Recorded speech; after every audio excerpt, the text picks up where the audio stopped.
Hello, Dan Alasso here again, and now it is week 4 or chapter 4 of U.S. History 1. And this week we're going to begin to zoom in a little bit more even to North America and really to the English in North America. And we're going to talk about the way the English kind of consolidated in North America and some of the things that drove them to do that. And actually, ironically, the first thing that drove them to do that a little bit was the French. And so we will begin with New France. And so, as I mentioned previously, the French presence in North America begins really with Jacques Cartier and then with Samuel de Champlain, who visited the Caribbean in 1601 and then the coast of New England in 1603 before he traveled farther north and founded Quebec in 1608. Champlain made a number of Atlantic crossings and he worked diligently, kind of tirelessly, to promote New France. The northern colony grew only slowly, though, because the growing season was very short and there were really better prospects elsewhere in the French colonial world, such as in the Caribbean. And we should remember that developments in one region are often affected by the opportunities available in others, even if those alternative regions don't ultimately end up as a main part of our story. And this will be especially true, actually, in the case of England's Caribbean colonies. But we'll get to that later. The next Frenchman that we want to talk about is Jacques Marquette, who lived from 1637 to 1675. And Marquette was a Jesuit priest who migrated to New France in 1666. And while in seminary in France, he had actually been able to learn several Native American dialects. And so when he was ordained, he was ready to be assigned to Trois-Rivières on the St. Lawrence River to do missionary work among the Indians. After 2 years, he was promoted and he moved to the Great Lakes region. And in 1669, he was assigned to a mission in the Apostle Islands of Lake Superior. He traveled 500 miles to this new posting by canoe. And then 2 years later, he established the St. Ignace mission on Mackinac Island between Lake Superior and Lake Michigan, near the native community and the important fur trading post at Michilimackinac. In 1673, Marquette actually took a leave of absence from his missionary work to join an expedition down the Mississippi with Louis Joliet. They went as far as the Arkansas River because at that time, the southern end of the Mississippi was still controlled by Spain. And then they wintered actually in what would later become Chicago. And by some accounts, they were the first white men to camp in what became Chicago. Marquette actually didn't make it back to his mission. He died in what's now Illinois in 1675 at the young age of 37. The next important Frenchman is René Robert Cavelier, the Sieur de La Salle, who lived from 1643 to 1687. And he sounds like quite an aristocrat. Actually, it was a purchased title that his father had bought after becoming wealthy. But he was also a French explorer and actually also a fur trader who traveled extensively in the Great Lakes and along the Ohio River and the Mississippi. In 1673, while Marquette was on the Mississippi, La Salle was supervising the building of Fort Frontenac at what's now Kingston, Ontario, for the governor of Canada, Frontenac.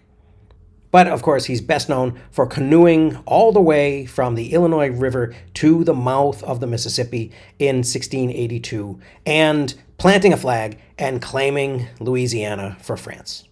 La Salle named the colony after his king, Louis XIV. And so the presence of French colonies to their north and south, and the ability of the French to leverage their good relations with their native allies so that they could use the Great Lakes and the Ohio River and the Mississippi River to connect their colonies was a huge challenge to the English. And another huge challenge to the English was Indian resistance. Although the French tried to cultivate good relations and collaboration with their Native American allies, and partially because the population of Canada was growing so slowly, they had an easier time of it. The English colonies in New England were exploding with not only new immigrants, but with a very high birth rate. And as families grew and new farms were established, the English were putting constant pressure on their Indian neighbors. Metacomet, known to the English as King Philip, was the sachem of the Wampanoag people, following his father, Massasoit, and his older brother, Wamsutta, who died a little bit mysteriously only a year after their father's death in 1662. So Metacomet, called Philip by the English, became the chief in 1662 and tried to live peacefully with the English. But less than 10 years later, in 1671, the leaders of the Plymouth colony began trying to limit the ammunition that they made available to natives, the shot and gunpowder, and even talked about confiscating their guns. And then, as a last straw, in 1675, the English hanged 3 Wampanoag men for the murder of another Wampanoag. After this blatant insult to the tribe's autonomy, Metacomet went to war. And he recruited his allies, the Narragansett, the Nipmucs, the Podunks, the Nashaway, and the Wabanakis, to try to chase the English out of all of their lands, because they saw that they weren't going to get many more chances. The Pequot and the Mohegan, as well as other Indians from the praying towns, fought on the English side. Metacomet's forces raided farms and attacked villages throughout Massachusetts and Rhode Island, reaching all the way to Maine and westward to Deerfield, which they burned. About 1,000 English in all were killed in a year of warfare, but between 3,000 and 5,000 Native Americans.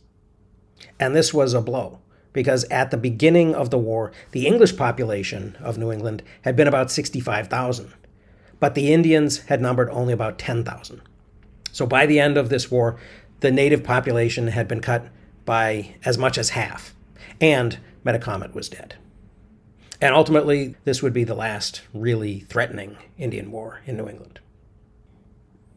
Another challenge that helped the English consolidate in America was the transition from indentured servitude as the main labor force for English colonies to slavery.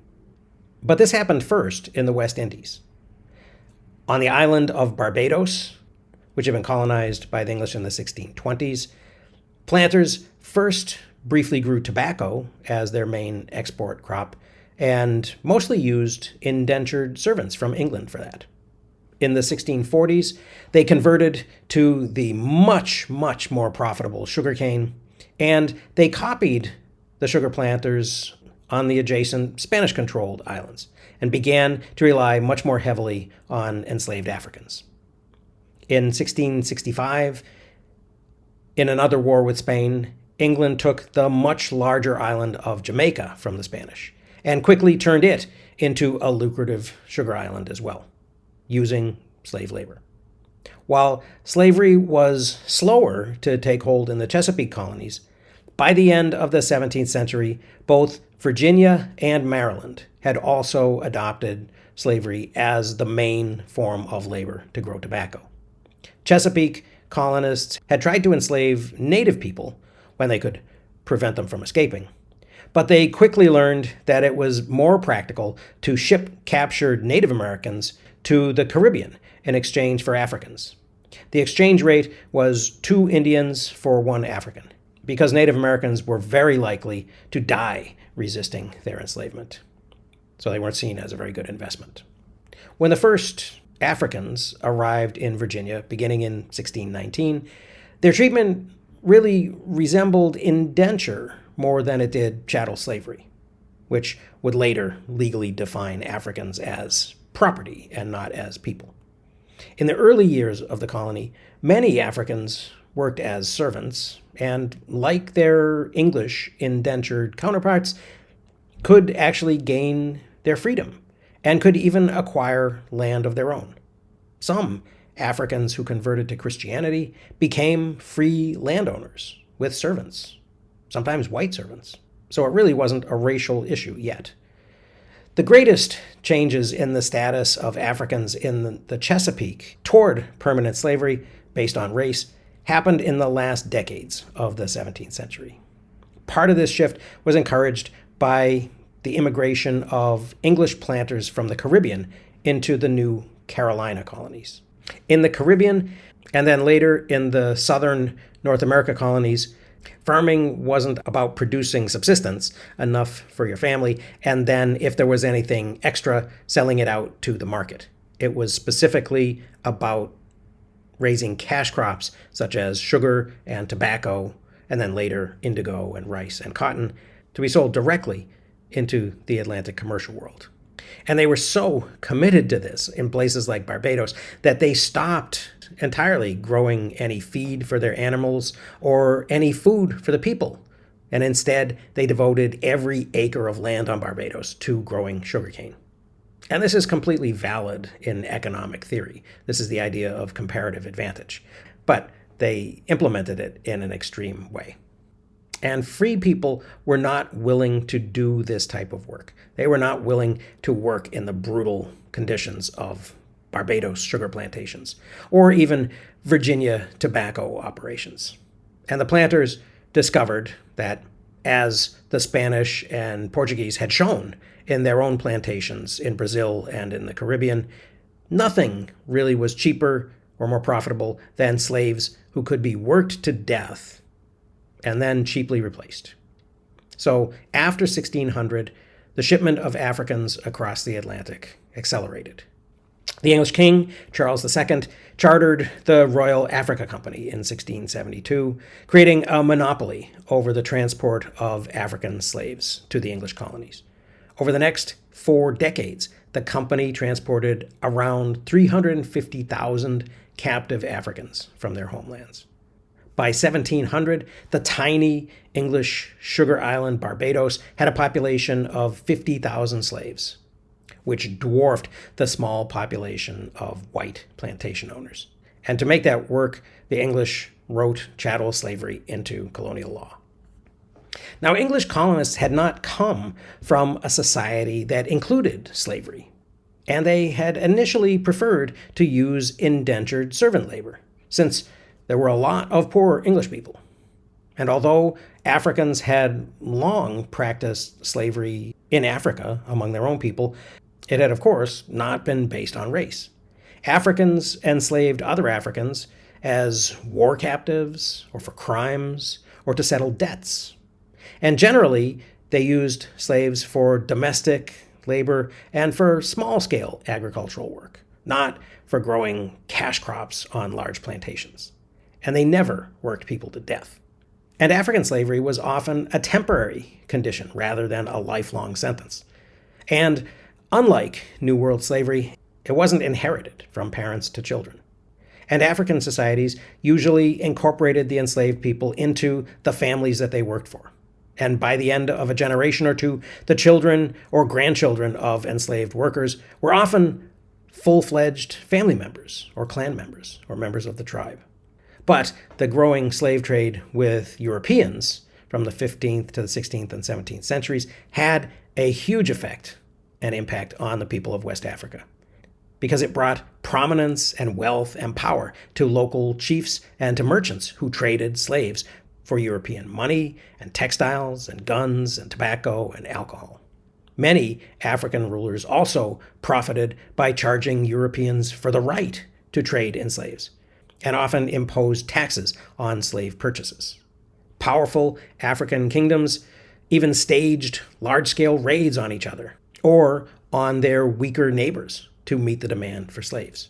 Once sold to the traders, nearly all the captives would be sent on what was called the Middle Passage, a transatlantic crossing that typically took 2 months. By 1625, more than 325,000 Africans had been shipped to the New World, though many thousands, possibly a quarter to a third of all the people, died of illness or despair during the voyage. 4 million enslaved Africans were transported to the Caribbean between 1501 and 1830. And when they reached their destinations in the Americas, Africans found themselves trapped in shockingly brutal slave societies. In Portuguese Brazil, or in the Spanish, French, and English Caribbean, they were typically worked to death in about 3 years on sugar plantations. In the Chesapeake colonies, they faced a longer lifetime of harvesting and processing tobacco. Everywhere, Africans resisted slavery, and running away was common.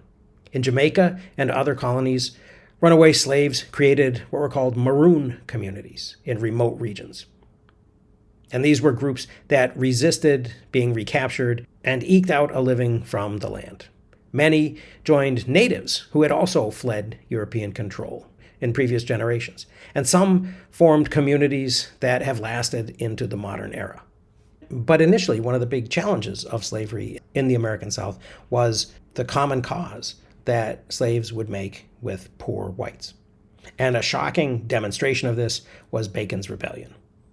Nathaniel Bacon was another English aristocrat who had moved to Virginia in 1674 with a gift of 1,800 pounds from his father to start a life there. 1,800 pounds in 1674 money is a lot.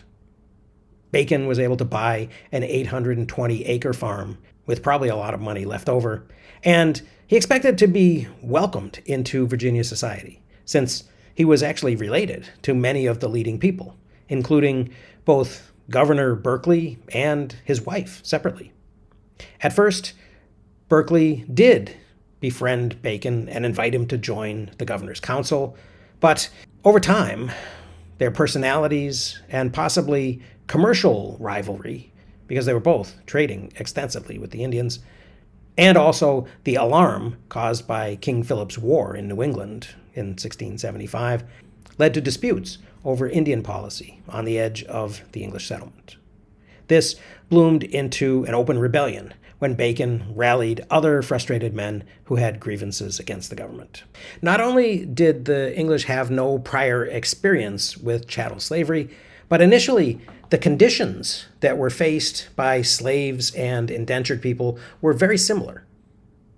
So indentured English people and enslaved Africans often lived side by side, ate and drank together, and often slept together. And this sometimes continued when poor English people completed their indentures. Although, as I've mentioned before, only 1 in 6 indentured people survived to complete their indenture and become a free man. When they did, they often retained their connections to the people who had been their friends. So Bacon's rebellion turned out to be an uprising of both whites and blacks. And it was nearly successful, overthrowing the colonial government. The fright of these lower orders working together to resist the Jamestown elites convinced the authorities of the urgency of separating white servants from black slaves. The rebels had claimed that the Virginia government was impeding their access to land and to wealth that they believed had been promised to them as part of their indenture, and was doing very little to clear the frontier of Indians so that they could expand and own land. The rebel leader, Nathaniel Bacon, was not a poor man, but he also wanted more land on the Virginia frontier for himself. And the governor, fearing more war with the neighboring Indian tribes, had forbidden further expansion. Bacon marshaled these poor people and these former indentured servants who believed that the governor was denying them the right to own their own tobacco farms that they had been promised after their years of service.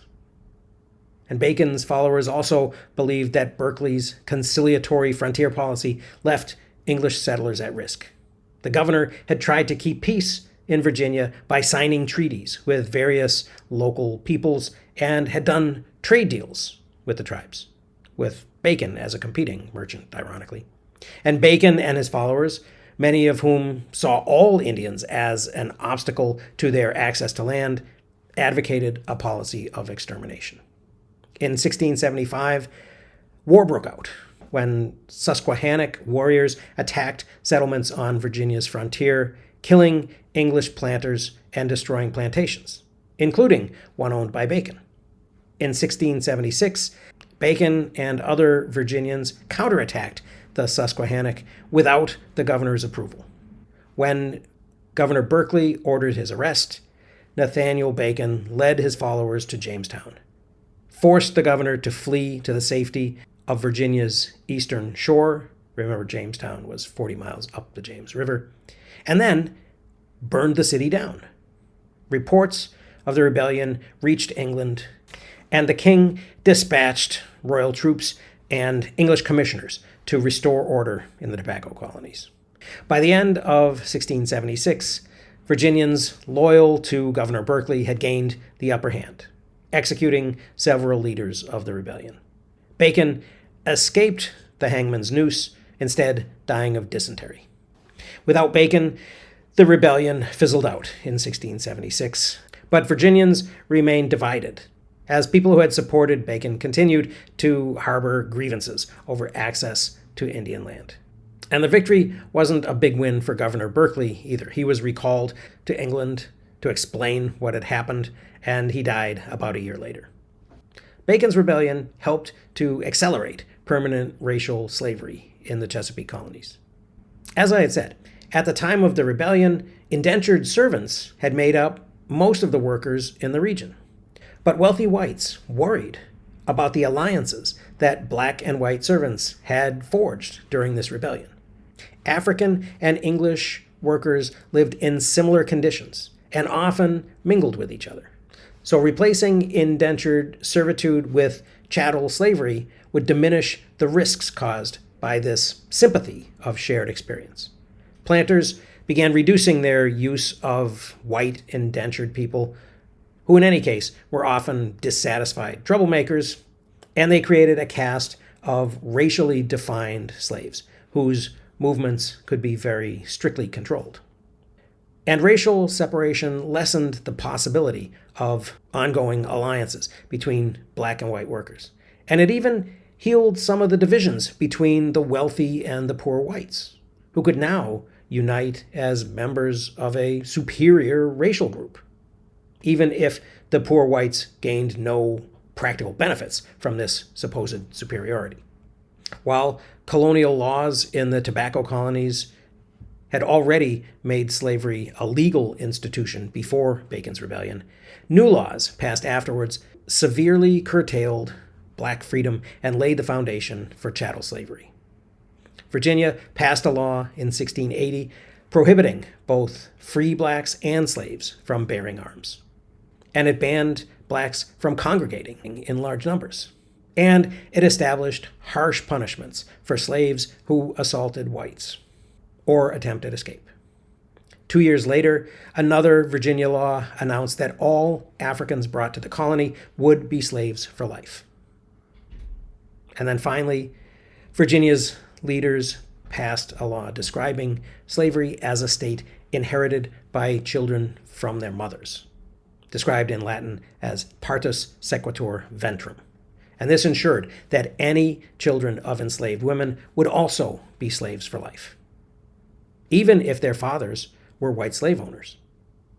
The increasing reliance on slaves in the tobacco colonies and the draconian laws instituted to control them not only helped planters meet their labor needs, but also assuaged English fears of further uprisings and helped alleviate class tensions between rich and poor whites. And while this was going on in the South, in the North, society was also becoming more structured to the benefit of an elite minority. In 1674, just before King Philip's War kicked off, another English aristocrat named Edmund Andros was appointed governor of New York. And after about a decade in New York, he gave up that post to be appointed governor of a new Dominion of New England, which combined all of the former colonies whether they had charters or not.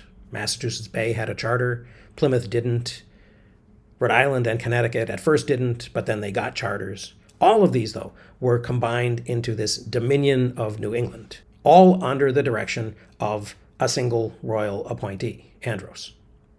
And many people, especially in Massachusetts, objected both to this change and to Edmund Andros himself.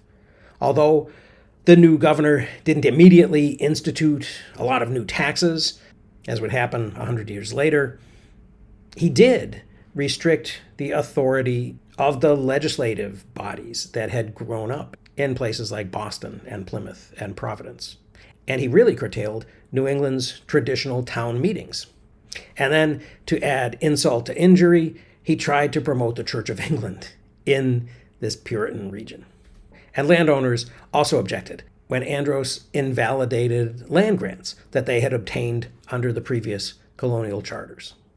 And if all that wasn't bad enough, then in a continuing consolidation of power, New York and East and West Jersey were all added to the Dominion in 1688. And so Andros began to face increasing resistance, even by some of the most prominent men in the colonies, such as Cotton Mather in Massachusetts, who actually went to London to appeal to King James II. But this happened in 1688, and now we have to pause a moment to remember another element of English history, because, of course, all of these people in the colonies are still Englishmen. So things that happen in England, like the English Civil War and the reign of Cromwell, are important. And the next big thing that happened in England was the Glorious Revolution. In 1688, James II was deposed by William of Orange and his wife, Mary II, James II's daughter. It was called the Glorious Revolution because, unlike his father, Charles I, who had been beheaded, James II got off easy and was just replaced as the monarch. When they heard the news from home, the colonists in Boston rose up against Edmund Andros and arrested him. Andros returned to England, but as it turned out, his political career was far from over. King William appointed him governor of Virginia in 1691. And so it was Edmund Andros who established the College of William and Mary in 1693. And then when he was recalled from that job in 1698, Andros became lieutenant governor of Guernsey in the Channel Islands under Queen Anne in the early 1700s. And so English aristocrats did pretty well during this period.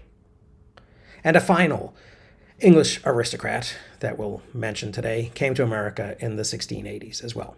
William Penn, who lived from 1644 to 1718, was the son of Admiral William Penn, who had commanded the Royal Navy in the Caribbean and had captured Jamaica for England.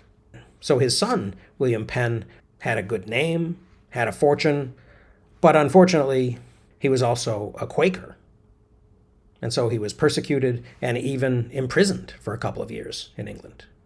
But in 1681, King Charles II granted a large piece of North America to William Penn, a huge piece, to repay debts owed to his father.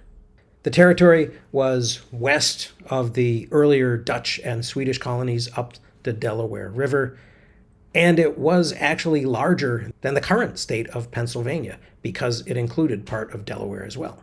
Penn moved there in 1682 and founded Philadelphia, the city of brotherly love, on the site of a Lenape village. Europeans are always establishing towns and cities on the site of pre-existing native settlements. But in this case, although Penn had been granted the entire territory as his personal property by the king, he was also careful to negotiate with the Lenape Indians and to get their agreement to his settlement there. So the colony became a haven not only for Quakers, but for other religious minorities, such as French Huguenots, because this was also about the time that King Louis XIV revoked the Edict of Nantes.